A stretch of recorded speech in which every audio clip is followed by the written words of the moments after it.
ഈ staff room എന്ന് പറയുന്നത് കൂട്ടത്തോടെ ആക്രമിക്കുന്നൊരു സ്ഥലമാണ് എന്ന് പറഞ്ഞാൽ ഇവനെ വിചാരണ ചെയ്യുന്നൊരു സ്ഥലമായിട്ടാണ് അവനത് മനസ്സിലാക്കുന്നത്.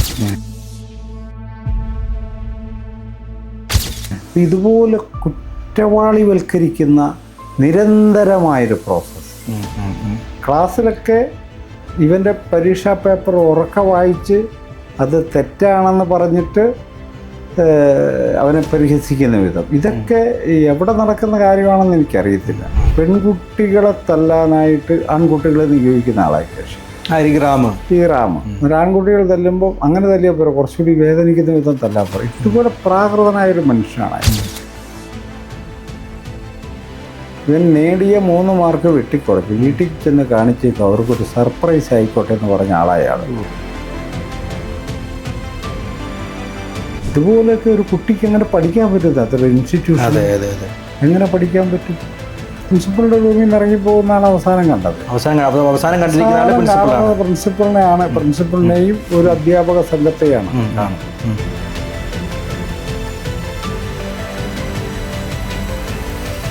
ലോൺ ആപ്പിൽ നിന്ന് 15,000 രൂപ കടമെടുത്തത് കൊണ്ട് അതിൻ്റെ ടെൻഷനിൽ അവൻ ചാടി ആത്മഹത്യ എന്നാണ് പോലീസ് പറയുന്നത്. ഉപയോഗിക്കുന്നവർ പറഞ്ഞ് ഞാൻ കേട്ടിട്ടുള്ളത്, ഇപ്പൊ തിരിച്ചടച്ചില്ലെങ്കിൽ ഈ പറയുന്ന പ്രശ്നങ്ങളൊന്നുമില്ല, നമ്മുടെ സിബിൽ സ്കോർ കുറയുന്നുള്ളതാണ്, അതിന്റെ പേരിൽ ഒരാൾ ആത്മഹത്യ ചെയ്യോ?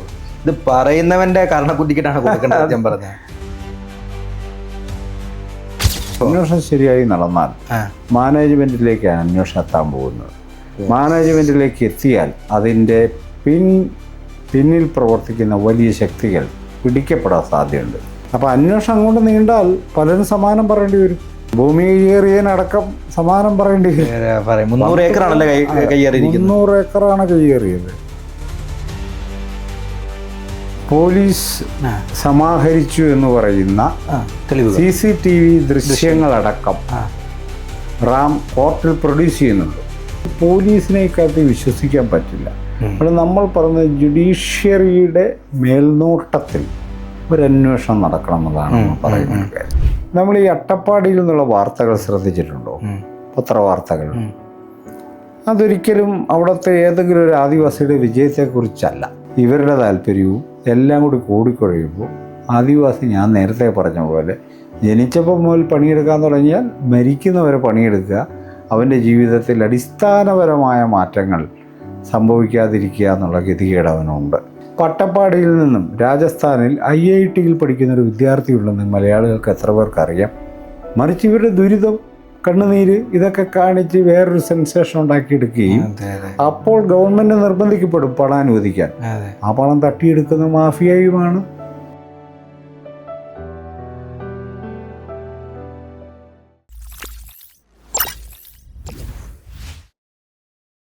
സാർ, അപ്പം സ്വാഭാവികമായിട്ടും ഈ നിതിൻ രാജിൻ്റെ കൊലപാതകവുമായി ബന്ധപ്പെട്ട് അതിനെ സസൂക്ഷ്മം പഠിച്ചൊരു വ്യക്തിയായിരിക്കും സണ്ണി സാറ്. അപ്പോൾ എനിക്ക് തോന്നുന്നത് സാറിന് കുറച്ചും കൂടി ഇതിനെക്കുറിച്ച് കുറച്ചും കൂടി വ്യക്തമായിട്ട് പറയാൻ സാധിക്കും. ഇതിപ്പോൾ നമ്മൾ സംസാരിച്ച് വന്നതിനേക്കാൾ ഇതിൻ്റെ പിന്നാമ്പുറത്ത് ഇതിനേക്കാൾ വലിയ ക്രൂരതകൾ എന്തെങ്കിലും ആ കുട്ടി അനുഭവിച്ചതായിട്ട് വല്ലതും സാറിന് എവിടെന്നെങ്കിലും വാർത്തകളോ, അല്ലെങ്കിൽ അതായത് ഇപ്പം നമ്മൾ പറഞ്ഞല്ലോ ഈ സിക്ക് റൂമിൽ കിടത്തി, അതുപോലെ ജാതീയപരമായി പട്ടി എന്നൊക്കെ പറഞ്ഞ് അഭിസംബോധന ചെയ്തു എന്നുള്ളതൊക്കെ നമുക്ക് ഓൾറെഡി നമ്മൾ പല വാർത്തകളിലൂടെ കണ്ടിട്ടുണ്ട്. അല്ലാതെ ഞാൻ ചോദിക്കും, ഇതിൻ്റെ പിന്നാമ്പുറത്തോട്ട് എന്താണെങ്കിലും നല്ല രീതിയിൽ സാറൊക്കെ ഇതിനെക്കുറിച്ച് പഠിച്ചിട്ടുണ്ടാവും എന്നുള്ളത് എനിക്ക് കൺഫേം ആണ്. അതുകൊണ്ടാണ് ചോദിക്കുന്നത്. വേറെ എന്തെങ്കിലും വളരെ സങ്കടം തോന്നുന്നു അങ്ങനെ എന്തെങ്കിലും?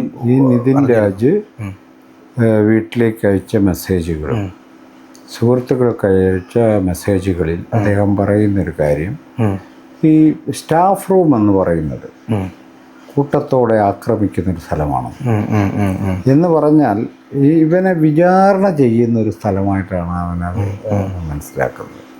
ഇതുപോലെ കുറ്റവാളിവൽക്കരിക്കുന്ന നിരന്തരമായൊരു പ്രോസസ്സ്.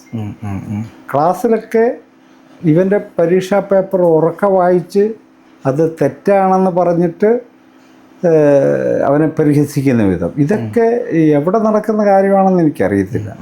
ഇവനെ അതുപോലെ പെൺകുട്ടികളെ തല്ലാനായിട്ട് ആൺകുട്ടികളെ നിയോഗിക്കുന്ന ആളായി ശേഷം ഈ റാമ് ഒരു ആൺകുട്ടികൾ തല്ലുമ്പോൾ അങ്ങനെ തല്ലിയാൽ പോരാ, കുറച്ചുകൂടി വേദനിക്കുന്ന വിധം തല്ലാൻ പറയും. ഇതുപോലെ പ്രാകൃതനായൊരു മനുഷ്യനാണ്. അപ്പം ഇവനെ സംബന്ധിച്ചിടത്തോളം ഇവന് ക്ലാസ്സിൽ തന്നെ പോകാൻ ഭയമായിരുന്നു ഏറ്റവും അവസാന ഘട്ടത്തിൽ. ഈ പുള്ളിയുടെ ക്ലാസ്സിൽ ഇരിക്കാൻ ഭയമായിരുന്നു. അത്രയും മാനസിക പീഡനം അത്ര നേരിട്ടുണ്ട്. പീഡനമായിരുന്നു. അവന് ശാരീരികമായി പീഡിപ്പിച്ചിട്ടുണ്ടോ? ശാരീരികമായി പീഡിപ്പിച്ചിട്ടുണ്ടോ എന്നുള്ള കാര്യം ഏതായാലും മരണസമയം വരെ ഇയാൾ അങ്ങനെ ഒരു ക്ലെയിം പറഞ്ഞിട്ടില്ല. പക്ഷെ തലക്കെട്ടൊക്കെ അടിക്കുക എന്നുള്ള ഇയാളൊരു സാധാരണ വിനോദമാണ്. അതേ ഒരു കാര്യം ചോദിച്ചാൽ ആള് മറ്റൊരാളുടെ വേദനയിൽ സന്തോഷിക്കുന്ന. അതെ അതിപ്പോ എന്താന്നുള്ളത് നമ്മളെ ബാധിക്കുന്ന കാര്യമല്ലോ. അപ്പൊ അയാൾ ഇങ്ങനെ പെരുമാറുന്ന ഒരാള്. ഇയാള് ബ്ലാക്ക് കളറാണ് ഇയാൾക്ക്. അത് പറഞ്ഞ് വല്ലാതെ പരസ്യമായി നിറത്തിന്റെ പേരിൽ ഡിസ്ക്രിമിനേഷൻ അല്ലേ. അപ്പോൾ ഇങ്ങനെ ഇയാൾ ബ്ലാക്ക് നിറമാണ്, ഇയാൾ പട്ടികജാതിയാണ്, ദരിദ്രനാണ്. പേരൻസ് മീറ്റിങ്ങിന് വന്നില്ല എന്ന ഒറ്റ കാരണത്താൽ ഇന്ത്യ 3 മാർക്ക് വെട്ടിക്കുറച്ചു. ഇവൻ നേടിയ 3 മാർക്ക് വെട്ടിക്കുറച്ചു. വീട്ടിൽ ചെന്ന് കാണിച്ചേക്കും, അവർക്കൊരു സർപ്രൈസ് ആയിക്കോട്ടെ എന്ന് പറഞ്ഞ ആളായാൾ. ഇതുപോലെയൊക്കെ ഒരു കുട്ടിക്ക് എങ്ങനെ പഠിക്കാൻ പറ്റും? അതൊരു ഇൻസ്റ്റിറ്റ്യൂഷൻ എങ്ങനെ പഠിക്കാൻ പറ്റും?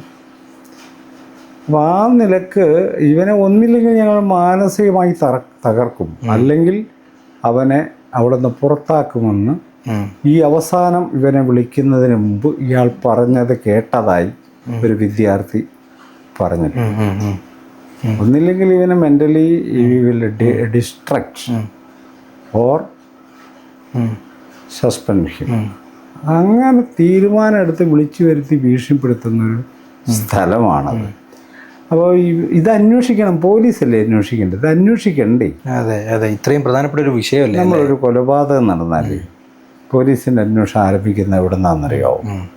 ഇവൻ അവസാനം കണ്ട മനുഷ്യൻ, അവസാനം ഫോൺ ചെയ്ത ആളിൽ നിന്ന്. തീർച്ചയായിട്ടും അന്വേഷണം കറക്റ്റാണ്.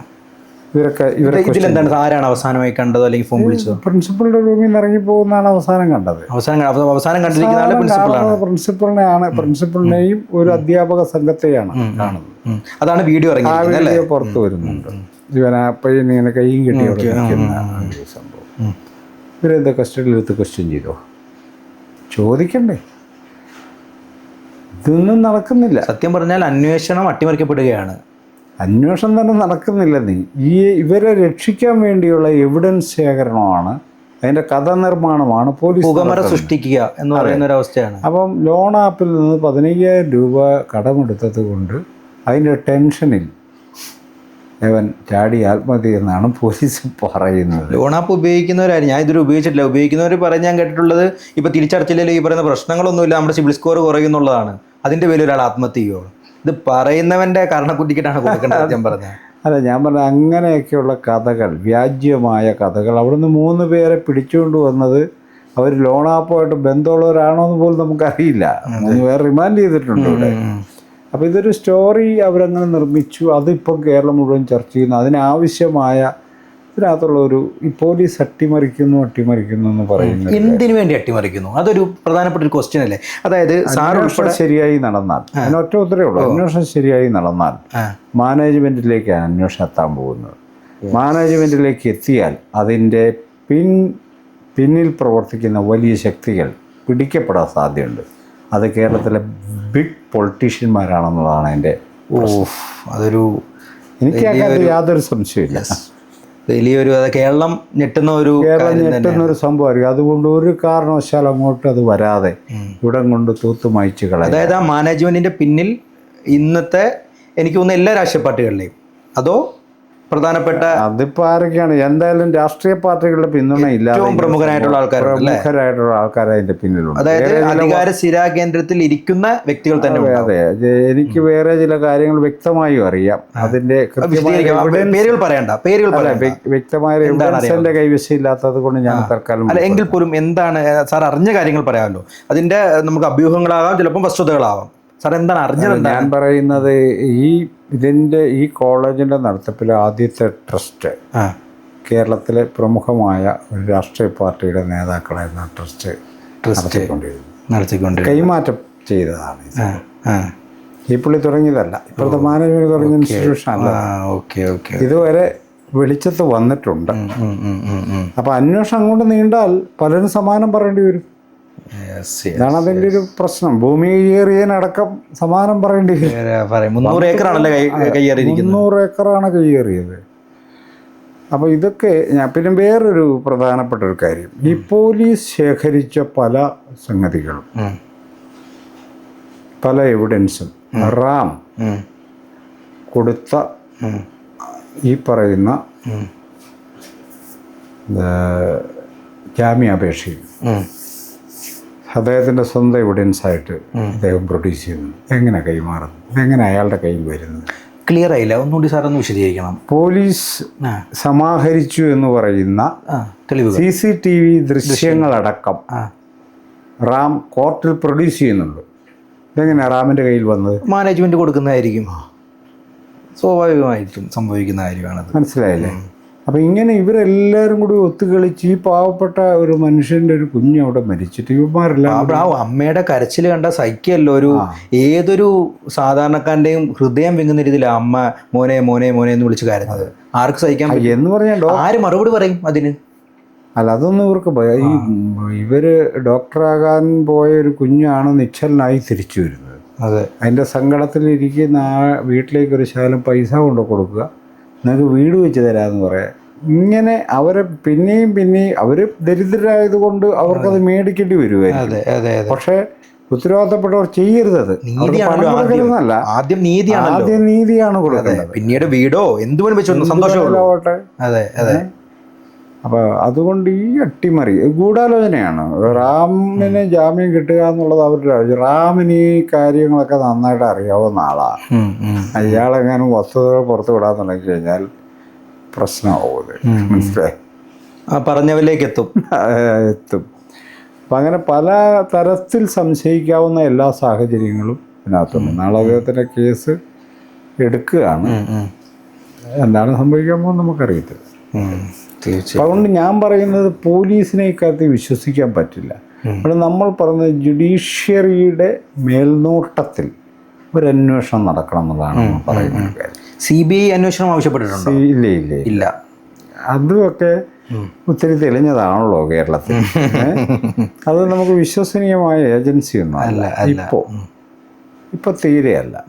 അപ്പം ഇപ്പം നമുക്ക് ആ കൂടി എന്തെല്ലാം തെറ്റുകുറ്റങ്ങൾ ഉണ്ടെന്ന് പറഞ്ഞാലും ഇന്ത്യയിലെ പൗരസമൂഹത്തിനെ ആശ്രയിക്കാവുന്ന അവശേഷിക്കുന്ന ഒരു ഇൻസ്റ്റിറ്റ്യൂഷൻ ജുഡീഷ്യറിയാണ്. അതെ അതെ അതെ.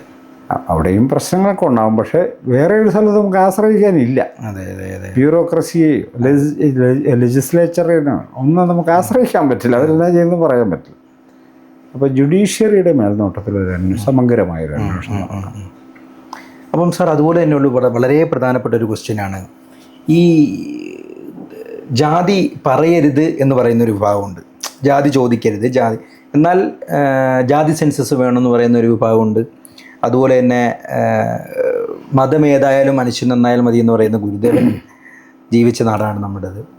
അപ്പം ഈ ബാക്ക്വേർഡ് കമ്മ്യൂണിറ്റി എന്ന് പറയുന്ന ആ ഒരു വാചകമുണ്ടല്ലോ, ഈ പിന്നോക്ക വിഭാഗം, അതെങ്ങനെ രൂപപ്പെട്ടു? അല്ലെങ്കിൽ അതിനോട് സാറിന് എങ്ങനെയാണ് ആ ഒരു വേർഡിനെ എങ്ങനെയാണ് നോക്കിക്കാണുന്നത്? അതെന്തുകൊണ്ടാണ് ഈ പിന്നോക്കം എന്ന് പറയുന്ന ആ ഒരു വേർഡിലേക്ക് ഈ പൊതുസമൂഹം എത്തുന്നത്? അല്ലെങ്കിൽ അവരെന്തുകൊണ്ട് അങ്ങനെ സംസാരിക്കുന്നു എന്ന് തോന്നിയിട്ടുണ്ടോ? മുന്നോക്കം, പിന്നോക്കം എന്ന് പറയുന്ന ആ ഒരു അപ്പോൾ തന്നെ ഒരു വേർതിരിവുണ്ടായല്ലോ. മുന്നോക്കം, പിന്നോക്കം, ബ്രാഹ്മണൻ ഒരു തട്ടിൽ, പുലയൻ അല്ലെങ്കിൽ പറയൻ അല്ലെങ്കിൽ എന്താ പറയുക ഈഴവ വിഭാഗം അല്ലെങ്കിൽ ദളിത് വിഭാഗം, ആദിവാസി വിഭാഗങ്ങളെയൊക്കെ ബാക്ക്വേർഡ് കമ്മ്യൂണിറ്റി. ഈഴവ വിഭാഗത്ത് പിന്നെയും എനിക്കിപ്പോൾ തോന്നുന്നു അങ്ങനെ പറയുന്നില്ലെന്ന് തോന്നുന്നു അല്ലേ? ഈ അത്തരത്തിലുള്ളൊരു വേർതിരിവ് എങ്ങനെ ഈ സമൂഹത്തിൽ രൂപപ്പെട്ടു? അതെങ്ങനെ നമുക്ക് മാറ്റിയെടുക്കാം? അത് വളരെ തീവ്രമായിട്ട് വളരെ വിശദമായിട്ട് സാർ സംസാരിക്കേണ്ട ഒരു ടോപ്പിക്കാണ്. ഓക്കെ. ഇന്ത്യയുടെ ഈ സാമൂഹിക ഘടന, സാമൂഹിക സംവിധാനം എങ്ങനെയാണ് നിലനിൽക്കുന്നത്, പ്രവർത്തിക്കുന്നത് എന്നതിനെ സംബന്ധിച്ച പഠനങ്ങൾ പരിശോധിച്ചാൽ മാത്രമേ നമുക്കിതിൻ്റെ ഒരു ഉത്തരം കിട്ടത്തുള്ളൂ. നമ്മൾ സാധാരണ നിലക്ക് എല്ലാ സമൂഹങ്ങളും, ബഹുഭൂരിപക്ഷം സമൂഹങ്ങളും തൊഴിൽ ബന്ധങ്ങളിലൂടെയും മതബന്ധങ്ങളിലൂടെയും ജീവിച്ചിരിക്കുക. ഇന്ത്യക്കകത്ത് ഇന്ത്യൻ സമൂഹം തൊഴിൽ ബന്ധങ്ങളും മതബന്ധങ്ങളും അതോടൊപ്പം തന്നെ ജാതി ബന്ധങ്ങളിലൂടെയാണ് സമൂഹം നിലനിൽക്കുന്നത്. ജാതി അത്രയും പ്രധാനപ്പെട്ട എന്ന് പറയുക, മനുഷ്യർ തമ്മിലുള്ള ബന്ധത്തിൽ ഏറ്റവും പ്രധാനപ്പെട്ട ഒരു സോഷ്യൽ കാറ്റഗറിയായിട്ട് ഇടപെടുന്ന ഒരു സ്ഥാപനമാണ് ജാതി. ജാതി എന്നത് മേൽത്തട്ടിൻ്റെയോ കീഴ്ത്തട്ടെന്നൊക്കെ വിഭജിക്കുന്നതിൻ്റെയോ മേൽത്തട്ടുകാരെന്ന് കരുതുന്നവരുടെയോ കീഴ്ത്തട്ടുകാരെന്ന് കരുതുന്നവരുടെയോ കാര്യമേ അല്ല. ഇതൊരു സിസ്റ്റമായിട്ട് നമ്മൾ മനസ്സിലാക്കണം. ഈ സിസ്റ്റമായിട്ട് മനസ്സിലാക്കുമ്പോൾ അതിനെക്കുറിച്ചുള്ള ഏറ്റവും ശരിയായതും ഏറ്റവും സമഗ്രമായ ഒരു പഠനം, ജാതി എന്നത് സാമൂഹികമായ വിഭജനം മാത്രമല്ല. നമ്മൾ പല തട്ടുകളായി പല ഗ്രൂപ്പുകളായി സമൂഹത്തെ തിരിക്കുക മാത്രമല്ല ജാതി ചെയ്യുന്നത്. ആ തിരിക്കുന്ന ഗ്രൂപ്പുകളെ ഒരു ശ്രേണിയിൽ വെച്ചതുപോലെയാണ് സമൂഹം അത് മനസ്സിലാക്കുന്നത്. അതായത് ചില ഗ്രൂപ്പുകൾ കൂടുതൽ സാമൂഹിക അന്തസ്സും അംഗീകാരമുള്ളവരും, അത് സാമ്പത്തികം ഒരു ഘടകമാണ്. സാമ്പത്തികമൊക്കെ പിന്നെ വരുന്ന കാര്യമാണ്. ജാതി കാസ്റ്റ് എന്ന് പറയുന്നത് സാമ്പത്തിക സമാഹരണത്തിൽ പിൽക്കാലത്ത് മാത്രമാണത് പ്രധാനപ്പെട്ട കാര്യമാണ്. ഇതിൻ്റെ പുറകെ വരുന്നതാണത്. ഈ കൾച്ചറൽ ക്യാപിറ്റൽ, സോഷ്യൽ റെക്കഗ്നീഷൻ എന്ന് പറയുന്ന രണ്ട് സംഗതികളാണ് കാസ്റ്റിൽ പ്രധാനമായി വർക്ക് ചെയ്യുന്നത്. ഇതിലൂടെ അതിലേക്ക് പണം വരും, പണം അതിലേക്ക് വരും. ഈ പറയുന്ന കൾച്ചറൽ ക്യാപിറ്റൽ ഇല്ലാത്ത, സോഷ്യൽ റെക്കഗ്നീഷൻ ഇല്ലാത്ത വിഭാഗങ്ങൾ ജീവിതം മുഴുവൻ പണിയെടുത്താലും ഒരിക്കലും പണം വരില്ല, ഉണ്ടാവില്ല. അതാണ് അതിൻ്റെ. നമ്മൾ നോക്കി നമ്മുടെ നാട്ടിൽ ശ്രദ്ധിച്ചാൽ മതി. നമ്മുടെ ചെറുപ്പത്തിൽ കൂലിപ്പണിക്ക് ഇരിക്കുന്നവൻ ഇപ്പോഴും കൂലിപ്പണിക്ക് പോയിക്കൊണ്ടിരിക്കുക. കറക്റ്റാണ്. അവന് ഒരിക്കലും പ്രൊമോഷൻ ഇല്ല. പണിയെടുക്കാഞ്ഞിട്ടാണോ ദരിദ്രനാകുന്നത്? അല്ല, പണിയെടുക്കാത്തവരല്ല ദരിദ്രനാവുന്നത്. ഈ ദാരിദ്ര്യത്തിന് ഈ പണിയെടുക്കുന്നതുമായിട്ട് ഒരു ബന്ധവുമില്ല. അത് ആ സിസ്റ്റത്തിൽ ഉണ്ടായി വരുന്നൊരു കാര്യം. എത്ര പണിയെടുത്താലും 70 വയസ്സായാലും അവൻ കൂലിപ്പണിക്കാരനായി തുടരും, ഈ സിസ്റ്റം. അപ്പോൾ സമ്പത്ത് ഈ കൾച്ചറൽ ക്യാപിറ്റലിലൂടെ, സോഷ്യൽ റെക്കഗ്നീഷനിലൂടെ കടന്നു വരുന്നൊരു കാര്യമാണ്. തീർച്ചയായിട്ടും. അപ്പോൾ ഈ കൾച്ചറൽ ക്യാപിറ്റലിൻ്റെ വിന്യാസം മേൽക്കീഴായതുകൊണ്ടാണ് ഇന്ത്യൻ സമൂഹത്തിൽ ചില പിന്നോക്ക വിഭാഗങ്ങളുണ്ടെന്ന് കണ്ടെത്തുന്നത്. ഈ പിന്നോക്ക വിഭാഗങ്ങളുടെ ഒരു പ്രത്യേകത എന്ന് പറഞ്ഞാൽ അവർക്കുള്ള കൾച്ചറൽ ക്യാപിറ്റൽ എൻക്യാഷബിൾ അല്ല. ആദിവാസിക്കുള്ള കലാരൂപങ്ങൾ, ആദിവാസിക്കുള്ള കൈത്തൊഴിൽ പ്രാവീണ്യം, ആദിവാസിയുടെ സൗന്ദര്യ സങ്കല്പങ്ങൾ, ഇറ്റ് ഈസ് നോട്ട് എൻകാഷബിൾ. എല്ലാവർക്കും അവർക്ക് ഇല്ലാത്തതല്ല, അവർക്കതുണ്ട്. പക്ഷെ എൻകാഷ് ചെയ്യാൻ പറ്റില്ല. എൻകാഷ് ചെയ്യാൻ പറ്റാത്തതിൻ്റെ കാരണം നമ്മളുടെ സോഷ്യൽ കോൺഷ്യസ്, നമ്മുടെ പൊതുവായ സാമൂഹിക ബോധം അതിനെ ഒരു കാര്യമായി ക്യാപിറ്റലായി എടുക്കുന്നില്ല എന്നുള്ളതാണ്. നമ്മൾ എടുക്കാത്തിടത്തോളം കാലം ആദിവാസി എത്ര കഷ്ടപ്പെട്ടാലും അവനിതിനകത്തേക്ക് പ്രവേശിക്കാൻ പറ്റില്ല. ഇത്രയും വളരെ റിജിഡായൊരു സംവിധാനമാണ് കാസ്റ്റ്. അപ്പോൾ ചില വിഭാഗങ്ങൾക്ക് വിദ്യാഭ്യാസം കിട്ടാതിരിക്കുക, അപ്പോൾ സ്വയം ആഗ്രഹിക്കാത്തതുകൊണ്ടല്ല, ആഗ്രഹിച്ചാലും കിട്ടത്തില്ല. അപ്പോൾ ആ വിഭാഗത്തെ ഒരു ആധുനിക രാഷ്ട്രം ഈ രാജ്യത്തെ വിവിധ ജനവിഭാഗങ്ങളെ പരിഗണിച്ചപ്പോൾ ഈ കിട്ടാതെ പോയ വിഭാഗങ്ങളെയും കൂടുതൽ കിട്ടിയ വിഭാഗങ്ങൾ ഇവിടെ ഉണ്ടെന്നുള്ളത് യാഥാർത്ഥ്യം മനസ്സിലായി. അപ്പോൾ ഇത് കാറ്റഗറൈസ് ചെയ്യാനായിട്ട് രാഷ്ട്രത്തിൻ്റെ ഒരു ആവശ്യമായിരുന്നു. അതെ, കാറ്റഗറൈസ് ചെയ്തെടുക്കുക, ആർക്കൊക്കെ എന്തൊക്കെ കൊടുക്കണമെന്നുള്ള കാര്യത്തിൽ. കാറ്റഗറൈസേഷൻ, അത് വർഗീകരണം എന്ന് പറയുന്നത് രാഷ്ട്രത്തിന് ഒഴിവാക്കാൻ പറ്റത്തില്ല. രാഷ്ട്രത്തിന് അതിൻ്റേതായിട്ടുള്ള കർമ്മങ്ങൾ നിർവഹിക്കണമെങ്കിൽ അതാർക്ക് കൊടുക്കണം, ആ മേടിക്കുന്ന ആൾ അതിന് യോഗ്യനാണോ എന്നറിയേണ്ട ആവശ്യമുണ്ട്. അപ്പോൾ അതിനൊരു ആ കാറ്റഗറിയൊക്കെ തെറ്റിച്ച് കളയും, അനർഹർ മേടിച്ചെടുക്കുക, അതൊക്കെ വേറെ കാര്യമാണ്. ഒരു സിസ്റ്റം എന്ന നിലയ്ക്ക് ഈ കാറ്റഗറൈസേഷൻ വരും. ഈ കാറ്റഗറൈസേഷൻ ബേസായി നിൽക്കുന്നത് ഈ അഭാവങ്ങളാണെന്ന് നമ്മൾ തെറ്റിദ്ധരിക്കുന്നത്. അവർ പിന്നോക്കമാണ്, അവർക്കൊന്നും ഇല്ലാത്തവരാണെന്നാണ് നമ്മൾ പെട്ടെന്ന് മനസ്സിലാക്കുന്നത്. അങ്ങനെയല്ല, അവരുടെ കയ്യിലുള്ളത് എൻകാഷബിൾ അല്ല, ഇവിടെ ചിലവായില്ല. അത് എൻ്റെ കയ്യിൽ നാണയമുണ്ട്, പക്ഷേ അത് തിരുവിതാംകൂറിലെ നാണയമാണ്, എന്തെങ്കിലും പ്രയോജനമുണ്ടോ? അതുകൊണ്ട് ഒരു സാധനം മേടിക്കാൻ പറ്റില്ല, എത്രയുള്ളൂ കാര്യം. അപ്പോൾ ഒരു വിഭാഗം ഈ വിദ്യാഭ്യാസത്തിലേക്കോ ആധുനിക കാലഘട്ടത്തിൽ വിദ്യാഭ്യാസത്തിലേക്ക് കടന്നു വരാൻ പറ്റുന്നില്ല, മറ്റുള്ളവരെ പോലെ സ്വതന്ത്രമായി സഞ്ചരിക്കാൻ പറ്റുന്നില്ല, അവർക്ക് സോഷ്യൽ റെക്കഗ്നീഷൻ ഇല്ല, അവരെക്കുറിച്ച് പൊതുസമൂഹം കരുതുന്നത് അവർ കള്ളന്മാരും കൊള്ളക്കാരും വൃത്തികെട്ടവരും മോശക്കാരുമാണെന്നാണ്. ഇത്തരമൊരു സമൂഹത്തെ നമുക്ക് പ്രത്യേകമായി ഒരു രാഷ്ട്രത്തിനെടുക്കേണ്ടി വരും.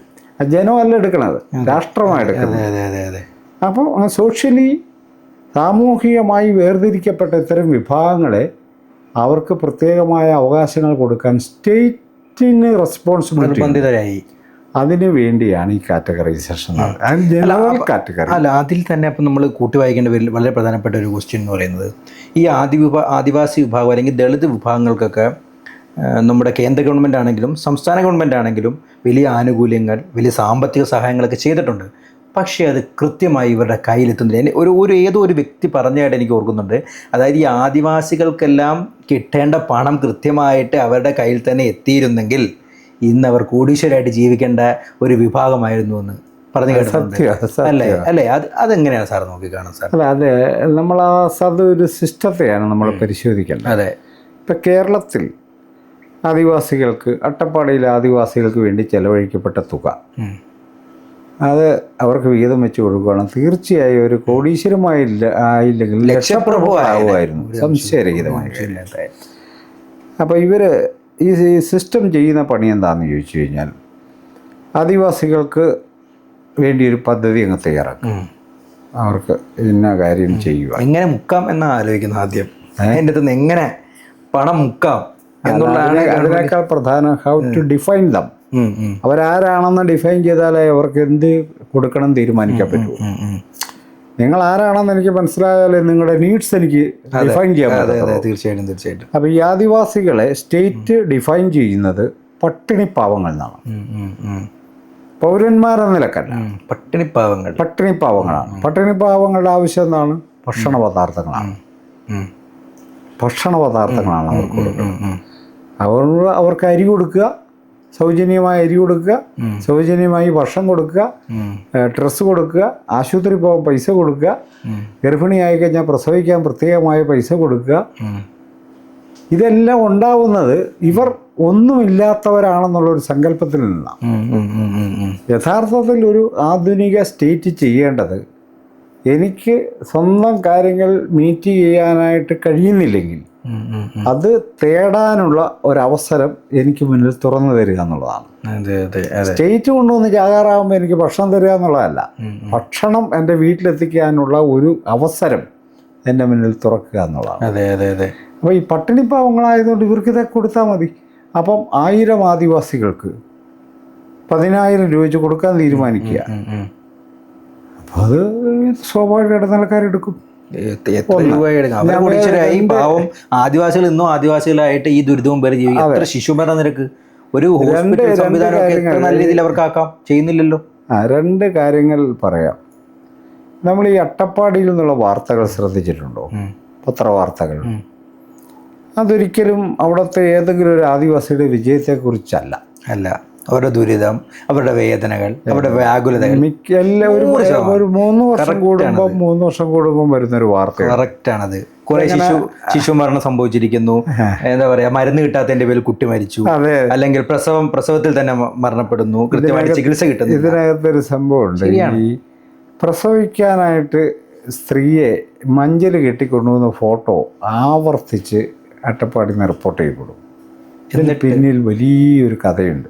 എന്താണ്? അതായത് ഒരു ഊരിൽ നിന്നും ഒരു ഒരാളെ, ഗർഭിണിയായ ഒരു സ്ത്രീയെ ചുമന്നുകൊണ്ട് കുറേ ആൾക്കാർ ചെയ്യുന്നത്. അതിൻ്റെ ഫോട്ടോയാണ് പ്രസിദ്ധീകരിക്കുന്നത്. വഴിയില്ല, 100 കോടി രൂപ വഴി വെട്ടാൻ സർക്കാരിന് അനുവദിക്കുക. ഇത് ആരുടെ കയ്യിലായി പൈസ പോവുക? ആ റോഡ് 3-ാം വർഷം തകരും, പക്ഷേ അതിന് നടപടിയില്ല. 3-ാം വർഷം മറ്റൊരു ഗർഭിണിയെ ചുമന്നുകൊണ്ടൊരു ഫോട്ടോയും വരും. ഇത് സ്ഥിരമായി ആവർത്തിക്കുന്നൊരിടപാടാണ്. ഇങ്ങനെ നിർമാനുഷമായി ഇടപെടുന്നൊരു ഉദ്യോഗസ്ഥ വൃന്ദവും അവിടുത്തെ രാഷ്ട്രീയക്കാരാരാ? അട്ടപ്പാടിയിലോ വയനാട്ടിലോ ഉള്ള രാഷ്ട്രീയ നേതാക്കൾ കുടിയേറ്റ സമൂഹമാണ്, ആദിവാസികളല്ല. അല്ല. ഇവരുടെ താല്പര്യവും എല്ലാം കൂടി കൂടിക്കുഴയുമ്പോൾ ആദിവാസി, ഞാൻ നേരത്തെ പറഞ്ഞ പോലെ, ജനിച്ചപ്പോൾ മുതൽ പണിയെടുക്കാൻ തുടങ്ങിയാൽ മരിക്കുന്നവരെ പണിയെടുക്കുക, അവൻ്റെ ജീവിതത്തിൽ അടിസ്ഥാനപരമായ മാറ്റങ്ങൾ സംഭവിക്കാതിരിക്കുക എന്നുള്ള ഗതികേട് അവനുണ്ട്. ഇതിനിടക്ക് ഇവർ നേടുന്ന വിജയങ്ങൾ ഒരിക്കൽ പോലും പുറം ലോകം അറിയത്തില്ല. പട്ടപ്പാടിയിൽ നിന്നും രാജസ്ഥാനിൽ IIT-യിൽ പഠിക്കുന്ന ഒരു വിദ്യാർത്ഥി ഉണ്ടെന്ന് മലയാളികൾക്ക് എത്ര പേർക്ക് അറിയാം? എനിക്കറിയാം, ഉണ്ട്. അവിടെ ഡോക്ടേഴ്സ് ഉണ്ട്.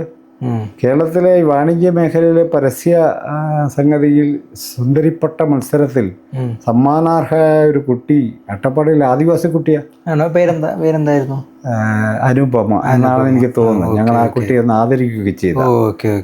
അപ്പം ഇതൊന്നും ഒരു വാർത്തയാവുന്നില്ല. മറിച്ച് ഇവരുടെ ദുരിതം, കണ്ണുനീര് ഇതൊക്കെ കാണിച്ച് വേറൊരു സെൻസേഷൻ ഉണ്ടാക്കിയെടുക്കുകയും അപ്പോൾ ഗവൺമെന്റ് നിർബന്ധിക്കപ്പെടും പണം അനുവദിക്കാൻ.